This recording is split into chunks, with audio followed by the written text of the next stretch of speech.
This is a presentation on the assessment of future information needs. In this presentation, I will show you how to effectively prioritize your information needs using a quantitative approach. The method used in this presentation requires 5 steps.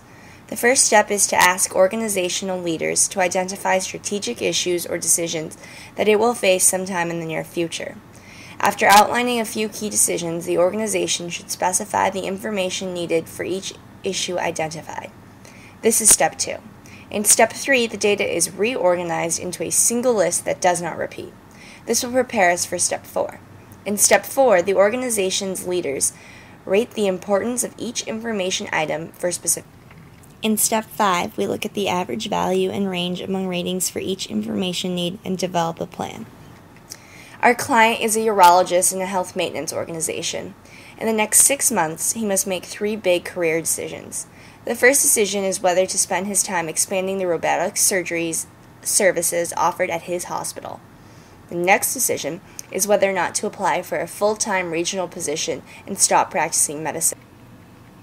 A third decision is whether to prepare a proposal on capital asset management and present it to his superiors. All 3 are of the same importance to the doctor.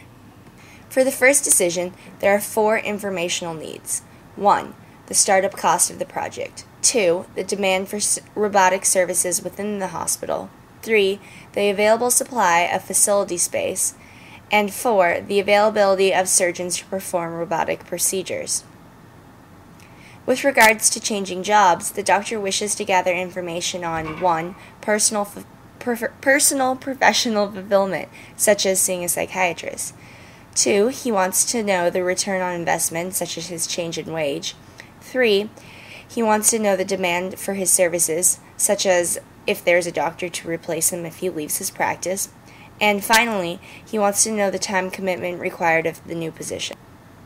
In his final decision, the doctor requests information on the return on investment, the startup cost of the project, the chances superiors will reject his proposal once completed, and the probability that business partners and customers may reject the proposal once finished.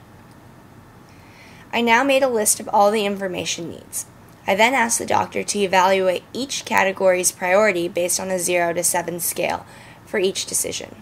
0 means the category is completely unrelated, while 7 means it is the highest preferred.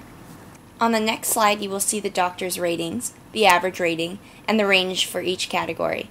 The next step is to analyze these values and place the information needs into groups: essential, rapid, periodic, and low.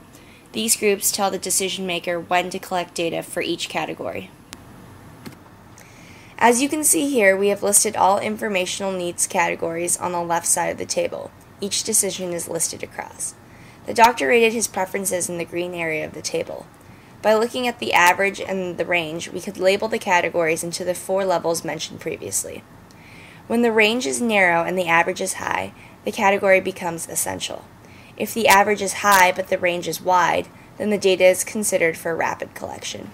When the average is low and the range is narrow, the data is considered low priority. When the average is low but the range is wide, then periodic collection is recommended. The take-home message of the results is that the red categories are most important. The doctors should collect information on return on investment, chance of rejection from superiors, and the chance of rejection from customers immediately. He should also plan to collect information on categories labeled rapid. These include demand of services and personal fulfillment.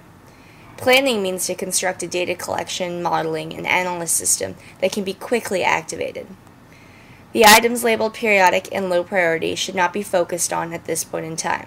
They are not considered important informational needs at this point in time. The good aspects of this method is that it forces the decision makers to look at future decisions. This allows the need assessment to be as predictive as possible. Additionally, because the information needs are derived under specific decisions, we avoid the useless wish list of information wants from decision makers. The bad, however, is that this method requires all decisions to be similar in significance and similar in information needs.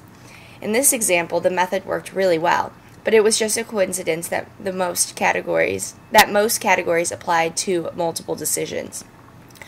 Additionally, I personally feel that this process could be improved by studying the standard deviation instead of the range.